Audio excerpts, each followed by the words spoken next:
নমস্কার, শুরু করছি আমাদের সমবেত আবৃত্তি আলেখ্য তাও ফিরে এসেছে ছেলেবেলা। গৌর বর্ণ নধর দেহ, নাম শ্রীযুক্ত রাখাল। জন্ম তাহার হয়েছিল সেই দিনটাকার। গুরু মশাই বলেন তারে, বুদ্ধিতে নেই একেবারে। দ্বিতীয় ভাগ করতে সারা সমান ধরে রাখাল। রেগে মেগে বলে বাদর, নাম তোর মাকার। নামটা শুনে ভাবলে প্রথম বাকিয়ে যুগল গুরু। তারপর সে বাড়ি এসে নৃত্য করলে শুরু।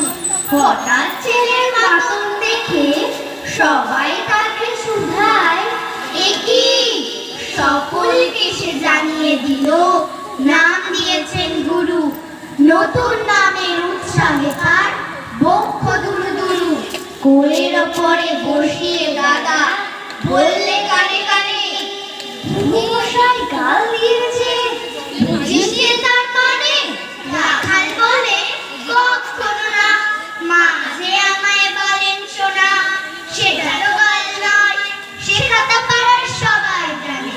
আচ্ছা, তোমায় দেখিয়ে দেব, চলো তো এখানে। টেনে নিয়ে গেল তাকে পুকুর বাড়ির কাছে। বেড়ার পরে লতায় জেঠা মাকাল বলে আছে। বলে